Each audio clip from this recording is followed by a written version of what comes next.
राहुल गांधी ने बोस्टन में भारत की चुनाव प्रक्रिया को लेकर सवाल खड़े कर दिए। लंबे वक्त से कांग्रेस पार्टी सत्ता की दहलीज से दूर जाती नजर आ रही है और ऐसे में राहुल गांधी इन दिनों काफ़ी अग्रेसिव दिखाई दे रहे हैं। काफ़ी यहाँ पर जिस तरीके से पार्टी के संगठन की गतिविधियों को लेकर के सक्रिय दिखाई दे रहे हैं, वो बोस्टन में एक बयान देते हुए नजर आए।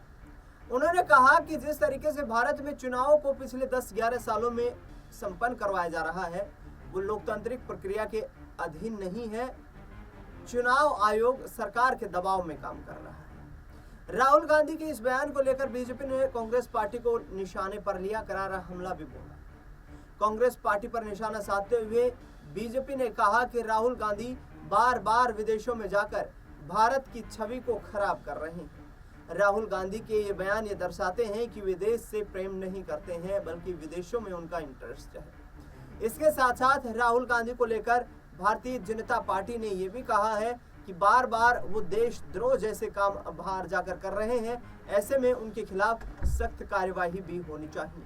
नेता प्रतिपक्ष होने के नाते ये बयान उनको शोभा नहीं देते कि वो विदेश में जाकर इस तरीके से भारत की चुनाव प्रक्रिया पर सवाल खड़े करें। भारत एक लोकतांत्रिक देश है और राहुल गांधी को इसे समझना चाहिए कि उनकी पार्टी लोगों के दिलों में जगह नहीं बना पा रही है। आपको बता दें कि राहुल गांधी ने बोस्टन में दिए अपने बयान में यह भी कहा कि महाराष्ट्र में हाल ही में विधानसभा के चुनाव संपन्न हुए हैं। उन विधानसभा चुनाव के दरमियान जिस तरीके से महाराष्ट्र में बवाल मचा कि महज 2 घंटे में 65 लाख वोट डाले गए, ये इस बात को दर्शाता है कि चुनाव में धांधली हुई है। राहुल गांधी इससे पहले भी बार बार ये कहते रहे हैं कि मैंने चुनाव आयोग से पूरा डेटा मांगा है, लेकिन चुनाव आयोग पूरा डेटा उपलब्ध नहीं करवा पा रहा है। इससे साफ तौर पर यह संदेश जाहिर होता है कि चुनाव की प्रक्रिया को लेकर और चुनाव के बीच में मतदान के दौरान भारी गड़बड़ी हुई है।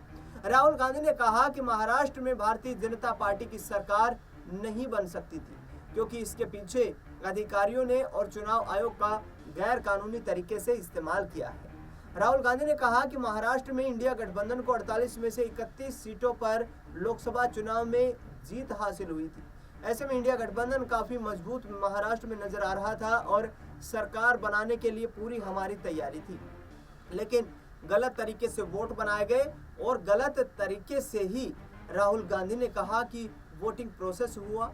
इसके साथ साथ उन्होंने ये भी कहा कि हमारे पास वो पूरे सबूत हैं जिनको लेकर के हम आगामी वक्त में जब हमारी सरकार बनेगी तो किस तरीके से बीजेपी एजेंसियों का गैर कानूनी तरीके से इस्तेमाल करती है, इसका खुलासा करेंगे।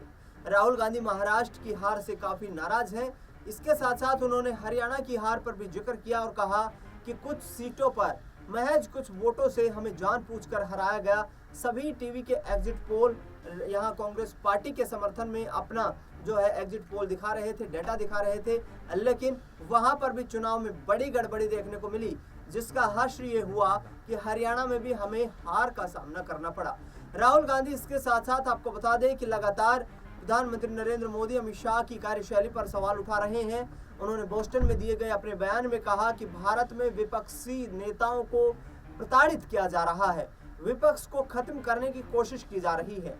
मोदी सरकार से अब लोगों का मोह हट चुका है और ऐसे में अब जबरदस्ती तरीके से विपक्ष को परेशान करके किसी भी तरीके से सत्ता में रहना चाहती है भारतीय जनता पार्टी। इसके साथ साथ आपको बता दें कि राहुल गांधी ये भी कहते हुए नजर आए कि जिस तरीके से यहाँ पर भारत में लोकतांत्रिक संस्थाओं का गला घोटा जा रहा है, ऐसे में लोकतंत्र खतरे में नजर आ रहा है। आगामी वक्त में मैं देश के लोगों को यही संदेश देना चाहूँगा कि यदि संविधान को बचाना है तो भारतीय जनता पार्टी को बाहर का रास्ता दिखाना होगा।